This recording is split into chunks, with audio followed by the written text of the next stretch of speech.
وہ اپنے دونوں ہاتھ بخت خان کے سامنے پھیلا کر تڑپ کر روتے ہوئے بولی۔ بخت خان نے آگے بڑھ کر اس کے بازو کو جیسے ہی تھاما، ویسے ہی جنان نے اپنی دونوں ہتھیلیاں اس کے سینے پر مارنی شروع کر دیں۔ دور ہو جاؤ، ہم سے دور ہو جاؤ، ہم کو کسی کا ضرورت نہیں ہے، ہم کو تمہارے بھی ضرورت نہیں ہے، چلے جاؤ یہاں سے، ہمیں اکیلا چھوڑ دو، جاؤ۔ بخت خان اسے سنبھالنے کی کوشش میں ہلکان ہو رہا تھا اور وہ اپنی تکلیف کو مزید بڑھاتی اس کی چٹانیں سینے پر اپنی ہتھیلیاں مارتی اسے خود سے دور کرنے کی تگ دھاو کر رہی تھی۔ بخت خان نے ایک دم اس کا دایاں بازو چھوڑ کر اس کی کلائی کو تھام کر اسے ایک جھٹکا دے کر اسے اپنے قریب کیا۔ بخت خان نے غراتے ہوئے کہا تو جنان کی مزاحمت لمحے بھر کو دم توڑ گئی، پھر اگلے ہی لمحے وہ اسی ہذیانی انداز میں اپنا دوسرا ہاتھ اس کے سینے پر مارنے لگی۔ بخت خان کی آف وائٹ شرٹ سینے پر سے جنان کے خون سے رنگ چکی تھی۔ اس وقت جنان اتنی اذیت میں تھی کہ اسے اپنی تکلیف کا احساس نہیں ہو رہا تھا، لیکن بخت خان کو اس کی تکلیف کا احساس تھا، اسی لیے ایک دم اس کا دوسرا ہاتھ بھی تھام کر اسے اپنے سینے سے لگا کر اپنا مضبوط حصار اس کے نازک وجود کے گرد حائل کر دیا۔ چپ، بالکل چپ، اسے خود سے لگا کر بخت خان سرگوشی میں بولا، ہم کو چھوڑ دو خان، ہم کو چھوڑ دو، ہم کو نہیں رہنا تمہارے ساتھ، ہم کو نہیں رہنا تمہارے گھر میں، تم سب برا ہے، تم بھی برا ہے، ہم کو جانے دو، ہم کو ہمارے گھر جانا ہے، ہم کو ہمارے گھر جانا ہے، وہ روتی بلکتی بولی۔ بخت خان نے اس کی اذیت کو محسوس کرتے کرب سے اپنی آنکھیں بند کی تھی۔ چھوڑ دو ہم کو، تمہیں سنائی نہیں دیا؟ پوری قوت لگا کر جنان نے اسے خود سے دور کرنے کی کوشش کرتے ہوئے کہا تو بخت خان نے اپنے حصار کو ڈھیلا چھوڑ دیا۔ اس کا حصار ڈھیلا ہوتے ہی جنان اس سے دور ہو گئی۔ ہم کو چھوڑ دو، ہم کو طلاق دے دو، ابھی کے ابھی ہم کو طلاق دو، ہم کو نہیں رہنا تمہارے ساتھ، ہم کو نہیں رہنا تمہارے گھر میں۔ اس سے دور ہوتے ہوئے وہ اپنا ہاتھ غصے سے کینوپی پر بے دردی سے مارتے ہوئے بولی۔ بخت خان کو اب اس پر ترس کے ساتھ ساتھ غصہ بھی آنے لگا تھا، وہ غصے میں اپنے آپ کو تکلیف دے رہی تھی۔ بخت خان نے آگے بڑھ کر دوبارہ اس کا ہاتھ اپنے مضبوط ہاتھ میں تھام لیا۔ یہ کیا کر رہی ہو تم؟ اس نے غراتے ہوئے پوچھا۔ تم سے مطلب؟ ہم کچھ بھی کریں؟ جنان نے اپنی سرخ آنکھیں بخت خان کی سرخ آنکھوں میں گاڑتے ہوئے کہا، شوہر ہوں میں تمہارا، مجھ سے کوئی مطلب نہیں ہے تمہیں؟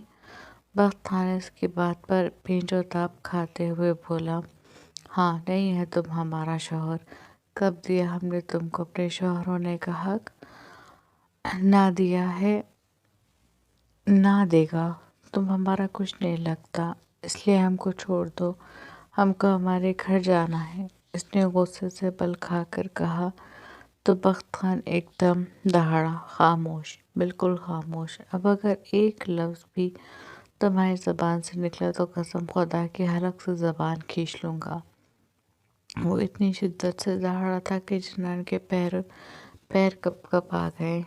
تمہیں اپنے گھر جانا ہے، اس کے ہاتھوں کو سختی سے پکڑ کر جھٹک کر اس کی آنکھوں میں دیکھتے ہوئے بخت خان نے پوچھا۔ کچھ لمحے تو جنان کو کچھ سمجھ میں نہیں آیا وہ کیا کہے، لیکن پھر اگلے ہی لمحے ہاں میں سر ہلا دیا۔ ٹھیک ہے، تو میں ابھی اور اسی وقت تمہارے گھر چھوڑ کر آ رہا ہوں، بیٹھو یہاں پر۔ اسے جھٹکے سے بیڈ پر بٹھایا اور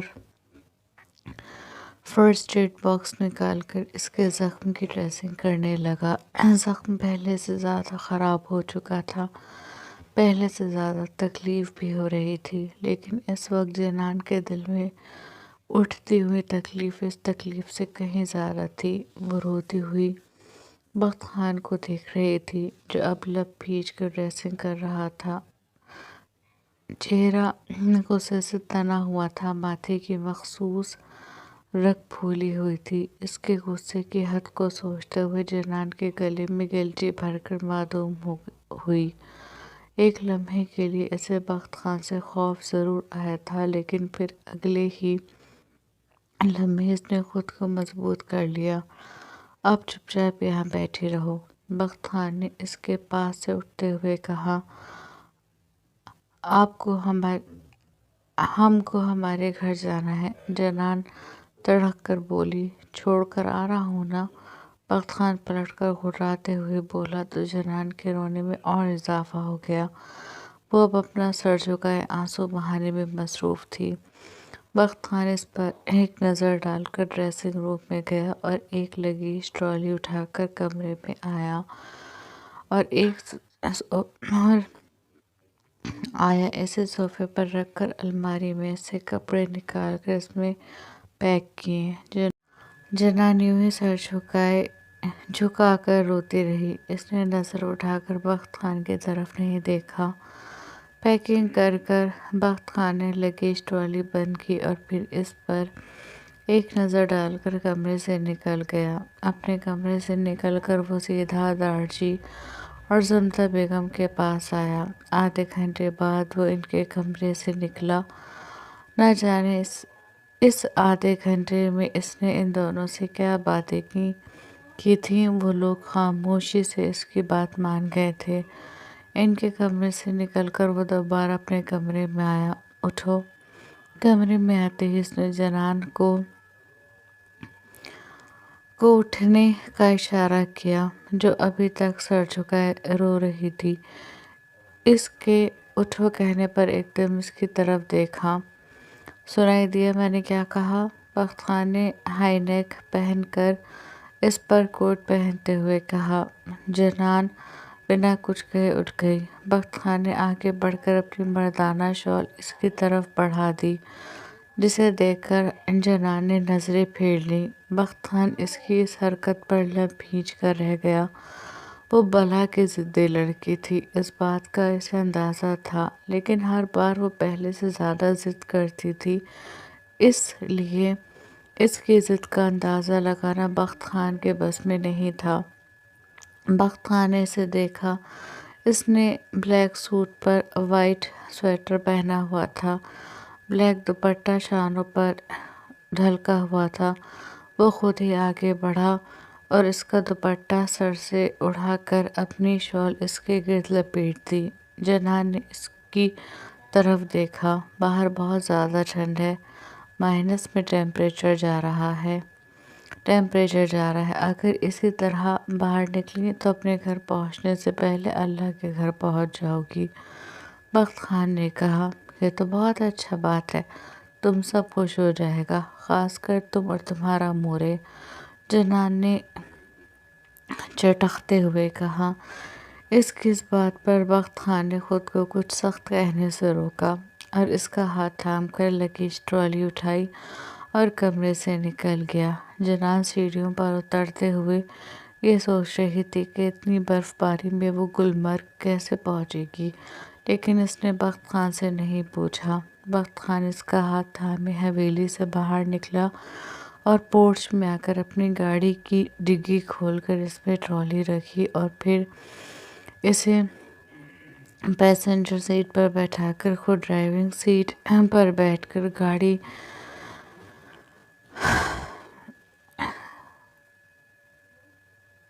ریورس کی اور حویلی کے مین گیٹ پر لے آیا۔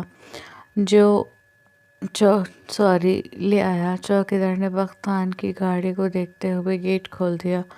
اس دن سے گاڑی حویلی سے باہر لے آیا۔ چاروں طرف ہو کا عالم تھا، برف باری تیزی سے ہو رہی تھی۔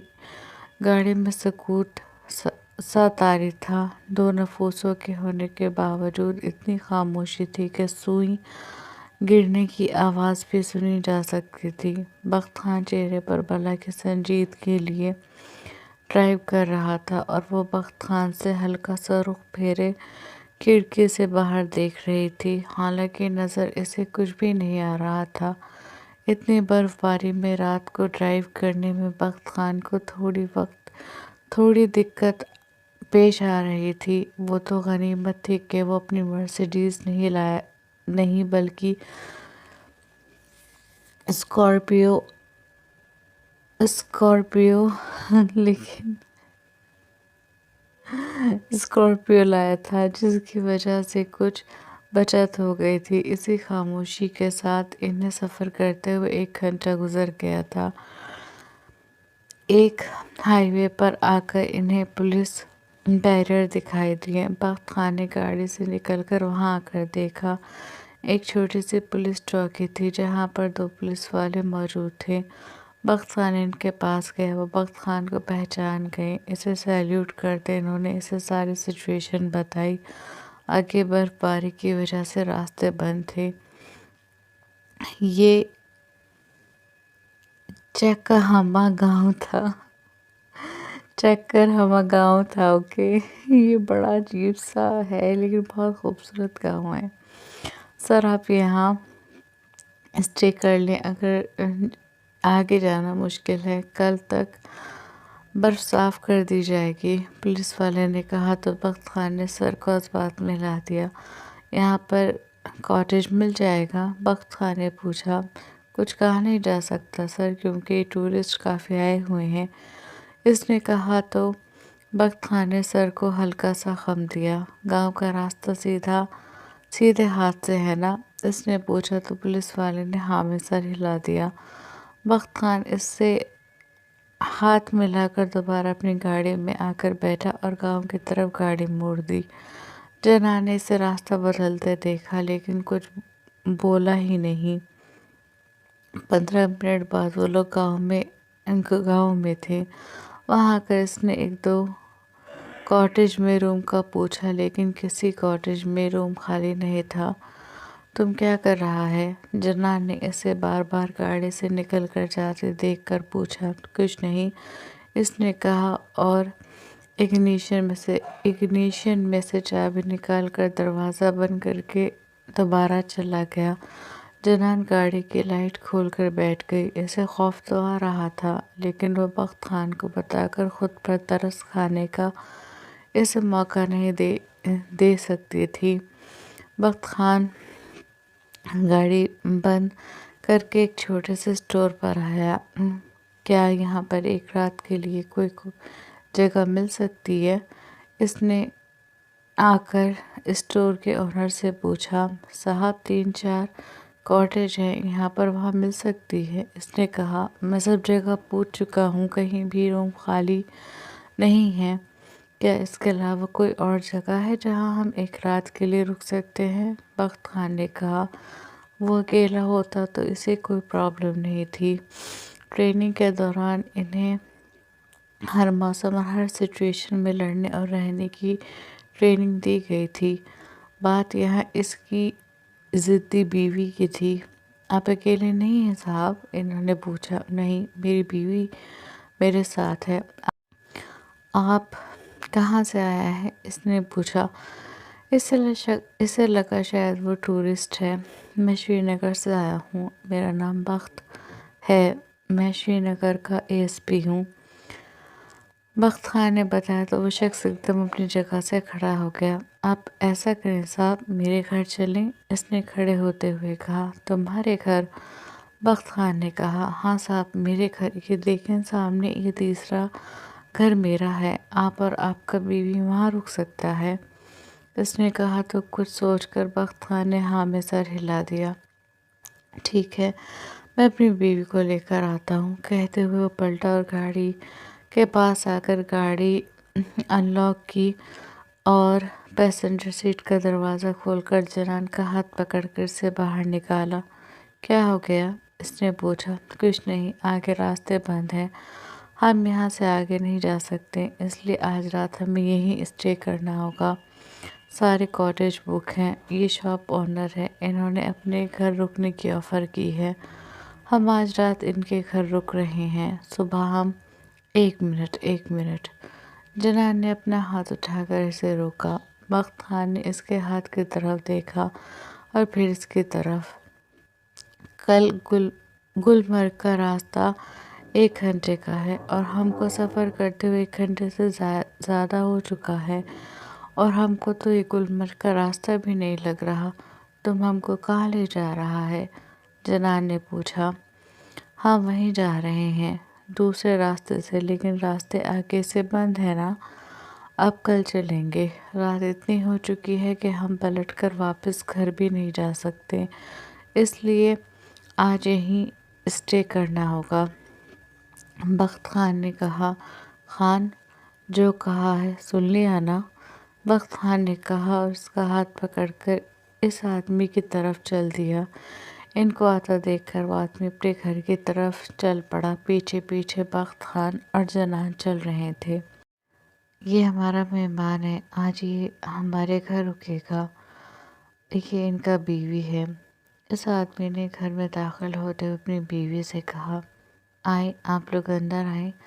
انہوں نے میزبانی کے آداب نبھاتے ہوئے ان دونوں کو اندر بلایا۔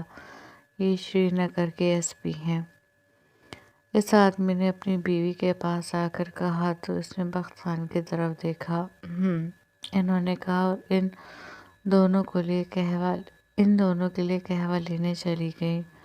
آپ دونوں بیٹھیں۔ اس آدمی نے ان دونوں کو بیٹھنے کا اشارہ کیا تو وہ دونوں وہاں پڑی کرسیوں پر بیٹھ گئے۔ آپ کا نام کیا ہے؟ کچھ دیر بعد اس آدمی کی بیوی سب کے لیے قہوہ لے کر آئی اور سب کو قہوہ دے کر جنان کے پاس بیٹھتے ہوئے اس کا نام پوچھا۔ جنان نے آہستہ سے جواب دیا۔ بہت پیارا نام ہے، کشمیری ہو؟ انہوں نے پوچھا۔ ہاں، اس نے ایک لفظی جواب دیا۔ آپ کا نام کیا ہے؟ بخت خان نے شاپ آنر سے پوچھا۔ میرا نام احمد ہے اور میری بیوی کا نام امامہ، اس شخص نے بتایا تو احمد نام پر جنان نے ان کی طرف دیکھا۔ آپ دونوں اکیلے رہتے ہیں؟ بخت خان نے ان کے چھوٹے لیکن بے حد خوبصورت گھر کو دیکھتے ہوئے پوچھا۔ نہیں، ہمارے 3 بچے ہیں، 2 بیٹیاں اور 1 بیٹا، تینوں اوپر کمرے میں پڑھ رہے ہوں گے، احمد نے جواب دیا۔ آپ قہوہ پی لیں، ٹھنڈا ہو جائے گا، امامہ نے سر جھکائے بیٹھی جنان کو دیکھتے ہوئے کہا۔ قہوہ اس کے سامنے رکھا تھا لیکن اس نے ابھی تک پینا شروع نہیں کیا تھا۔ جی، اس نے کہا اور اپنے بائیں ہاتھ سے کپ کو اٹھا کر کپ ہوٹل سے لگا لیا۔ آپ لوگ بیٹھیں، میں آپ لوگوں کے لیے کھانا لگاتی ہوں۔ قہوہ پی کر ماما نے اٹھتے ہوئے کہا۔ نہیں، ہم گھر سے کھانا کھا کر نکلے تھے، آپ پریشان مت ہوں، آپ نے قہوہ بنا دیا، اس کے لیے بہت شکریہ، بخت خان نے کہا۔ اس میں شکریہ کی کیا بات ہے؟ انہوں نے دوبارہ کرسی پر بیٹھتے ہوئے کہا۔ ویسے سر، ایک بات کہوں، آپ مجھے کشمیری نہیں لگ رہے، آپ کے فیچرز کشمیریوں کی طرح نہیں ہیں، احمد نے بخت خان کو بڑی غور سے دیکھتے ہوئے کہا۔ اس کی بات پر بخت خان کے ہونٹوں پر تبسم بکھر گیا۔ 80 سال سے زائد تو ہم لوگ کشمیر میں ہی ہیں، 80 سال سے زائد تو ہم لوگ کشمیر میں ہی ہیں، ویسے ہماری جڑیں خیبر پختون سے ہیں، میں پختون ہوں، میرا نام بخت عالمگیر خان ہے، بخت خان نے بتایا۔ آپ بھی پٹھان ہیں؟ امامہ نے جنان سے پوچھا۔ نہیں، ہم راجپوت ہیں، جنان نے راجپوت پر زور دیتے ہوئے کہا۔ تو ان دونوں میاں بیوی نے ایک دوسرے کو دیکھا۔ راجپوت اور پٹھان، یہ کیسے ممکن ہے کہ راجپوت اور پٹھان ایک ساتھ ہوں؟ امامہ نے ہنس کر پوچھا۔ ان کی بات پر دونوں نے ان کی طرف دیکھا۔ میرا مطلب ہے، راجپوت اور پٹھانوں کی دشمنی سے تو سبھی واقف ہیں، ان دونوں قوموں کی تو صدیوں سے نہیں بنی۔ ان دونوں کے دیکھنے پر امامہ نے کہا۔ اب بن گئی ہے، بخت خان نے آہستہ سے مسکرا کر کہا۔ مطلب ایک مین میں دو تلواریں ہیں۔ وہ ہنس کر بولی۔ وہ خاصی باتونی اور خوش اخلاق عورت تھی، تبھی تو پہلی ہی بار میں وہ اس طرح فری ہو کر بات کر رہی تھی۔ نہیں، میان میں تلوار تو ایک ہی ہے۔ بخت خان نے جنان کی طرف دیکھتے ہوئے کہا تو اس کی بات پر جنان نے ایک دم اس کی طرف دیکھا۔ جنان کے دیکھنے پر بخت خان کے ہونٹوں کی مسکراہٹ گہری ہوئی۔ جنان نے کھا جانے والی نظروں سے اسے دیکھا اور پھر اس پر سے نظریں ہٹا لیں۔ میں آپ لوگوں کے لیے آپ کا کمرہ ریڈی کر آتی ہوں، تب تک آپ لوگ باتیں کریں، کہہ کر امامہ وہاں سے اٹھی اور لکڑیوں کی سیڑھیاں چڑھ کر اوپر چلی گئی۔ قریب 15 منٹ بعد وہ واپس آئی۔ میں نے آپ دونوں کے لیے روم ریڈی کر دیا ہے، آپ لوگ جا کر آرام کر لیں، انہوں نے کہا تو بخت خان ان کا شکریہ ادا کرتا اپنی جگہ سے اٹھا اور جنان کے اٹھنے کا انتظار کرنے لگا، لیکن اسے اٹھتا نہ دیکھ کر بخت خان آگے بڑھا اور اس کا ہاتھ تھام کر اسے اٹھایا۔ چلیں میں آپ کو کمرہ دکھاتی ہوں، امامہ نے کہا اور سیڑھیوں کی طرف چل دی۔ بخت خان جنان کا ہاتھ تھامے ان کے پیچھے پیچھے چل دیا۔ جنان روبوٹ کی طرح اس کا ہاتھ اس کے ساتھ چل رہی تھی۔ یہ رہا آپ کا کمرہ۔ ایک کوزی بے حد خوبصورت کمرے میں داخل ہوتے ہوئے امامہ نے کہا۔ کمرہ چھوٹا تھا لیکن بے حد خوبصورت تھا۔ امامہ آتش دان میں لکڑیاں جلا کر جا چکی تھی، جس کی وجہ سے کمرہ گرم ہو رہا تھا۔ کمرے میں جلتی پیلے بلب اور آگ کی روشنی مل کر بے حد خوبصورت رنگ بنا رہی تھی، جس میں کمرہ اور زیادہ خوبصورت لگ رہا تھا۔ شکریہ، بہت بہت۔ بخت خان نے بغور کمرے کا جائزہ لیتے ہوئے شکریہ ادا کیا۔ آپ کو کسی چیز کی ضرورت ہو تو آپ احمد کو آواز دے لیجیے گا، وہ قریب 12 بجے تک اپنا اسٹور کھولتے ہیں۔ کیا ہے نا، یہاں پر ٹورسٹ کی وجہ سے کھولنا پڑتا ہے۔ بخت خان کے پوچھنے سے پہلے اس نے خود ہی بتا دیا۔ جی ٹھیک ہے، بخت خان نے کہا تو وہ کمرے سے نکل گئی۔ امامہ کے کمرے سے جاتے ہی جنان نے ایک دم بخت خان کے ہاتھ سے اپنا ہاتھ چھڑا لیا اور اس سے دور ہو کر کھڑی ہو گئی۔ بخت خان نے جنان کی اس حرکت پر آنکھیں چھوٹی کر کے اسے دیکھا۔ تمہیں لگتا ہے اس چھوٹے سے کمرے میں مجھ سے دور جا سکتی ہو، مجھ سے چھپ سکتی ہو؟ بخت خان نے اس کے خود سے دور جانے پر کہا تو جنان نے پلٹ کر ایک دم اس کی طرف دیکھا۔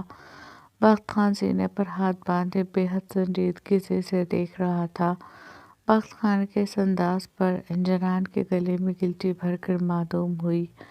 جاری ہے۔ اگلی قسط بہت زیادہ مزیدار ہونے والی ہے۔ اگلی قسط چاہیے تو ٹارگیٹ کو پورا کریں، سب لائک شیئر کمنٹ کریں گے اور جنہوں نے سبسکرائب نہیں کیا وہ سبسکرائب کریں۔ ملتے ہیں ٹارگیٹ پورا ہونے کے بعد اگلی قسط میں، تب تک اپنا دھیان رکھیے گا، اپنوں کا دھیان رکھیے گا۔ اللہ حافظ۔